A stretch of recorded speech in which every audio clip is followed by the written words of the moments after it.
Hello guys, welcome back to an episode review of Hollyoaks for today, Monday 15th of September 2025. What an absolute episode. Sienna and Steve, they're still in hostage. They're still being kept by Jez. And it's sad really because, Steve's literally escaped one conflict, with his son or one domestic, and his son's literally beating him up. And then he's entered on another one in the hands of Jez now, which is probably 100 times worse. And unfortunately, they're still in hostage, but Jez is playing a lot of mind games. He's basically blurted out in front of Sienna and Steve that Sienna's killed Ethan. Steve was very, very shocked as expected, and he just couldn't believe it. I think in his mind also that, Sienna's his best friend and how he couldn't tell. And he wanted to kind of like distant himself from Sienna as well. Especially, don't forget, guys, Sienna's meant to be a reformed character. And Steve was always rooting for Sienna, but now this has come to light. So he's probably thinking that is she going back to her old ways? And this is much worse than, I don't think she's ever killed anyone before, apart from Patrick. And it's probably hurting him quite a bit, to be honest. And I think even if they do make it, as in they come out of the love boat, I hope they make it, don't get me wrong. Then I do think Steve's going to distance himself. So I don't think he's going to talk to Sienna for quite a long time, to be honest. And yeah, what was really eerie and very like a behaviour of a sociopath. The fact that Jez held a memorial literally right outside the boat by the dog in the pond, and he's basically bought flowers and put some candles and some pictures of Sienna together and some notes written on there, and having a celebration, letting go, having a bit of a, some sort of memorial, and the fact that Cleo was there, Dodger was there. One thing I can't believe, Dodger's meant to be a detective, and he's not seeing much, as in he's not picking up on much. Surely, that I thought, as a detective, he would have picked up on that by now, especially the way he played Claire. Do you know what I mean? Like, we all believe that, Dodger was probably in love with Claire, but he really played her nicely. She's evil, so she kind of got what she deserved. And the fact that I really felt sorry for Cleo because she's missing Sienna really badly. And obviously, Lucas really disappoints me. I think he's probably up there in the top 5 disappointing characters at the minute, because I really liked his character before. He's a soft-spoken lad, but right now he's this bully. He's bullying his dad, physically hurting him.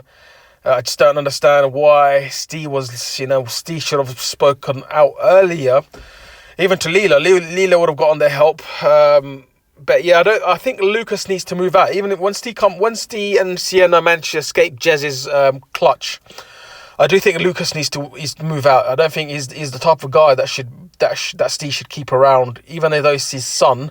There needs to be a break, I believe, between the characters.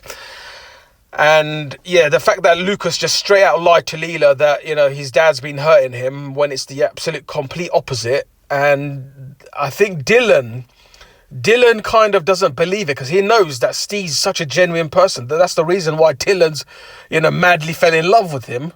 And and Dylan's obviously in Narnia with that, with his love there. But even then, Dylan knows that Steve's a good character, and I feel like Dylan's gonna be probably the first one in that household to find out it was actually Lucas that's been causing a lot of problems for his dad. Then Leela might find out. I do hope, I do think Lucas needs to be punished for this, whether that's him being kicked out of the house or something, or being blamed, or I don't think he should get away with that scot-free, because that's not right. That's domestic violence.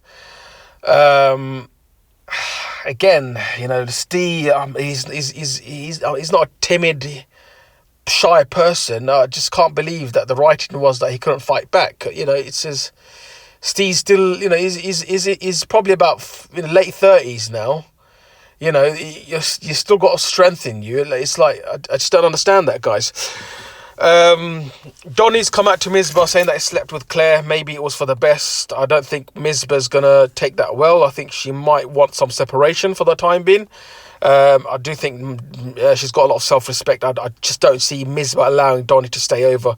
The very least I can see, Mizpah will probably kick him out for a couple of weeks or even a week.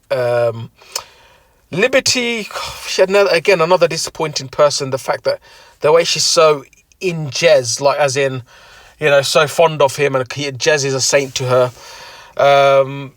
Perry's visited Tom in prison. I feel like Tom's getting some feelings for Perry now.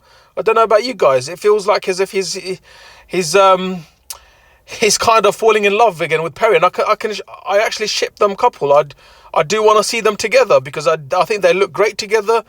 You can see they feel very natural, as in they can. There's an on-screen chemistry. I can definitely see that there, guys.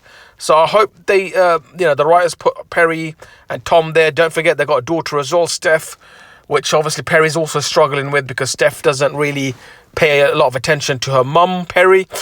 I want to kind of see them as a family unit. That would be so interesting. They're a really young family. I'm absolutely digging it, guys. I think that is it for now, and I'll see you in tomorrow's episode review, guys. Peace.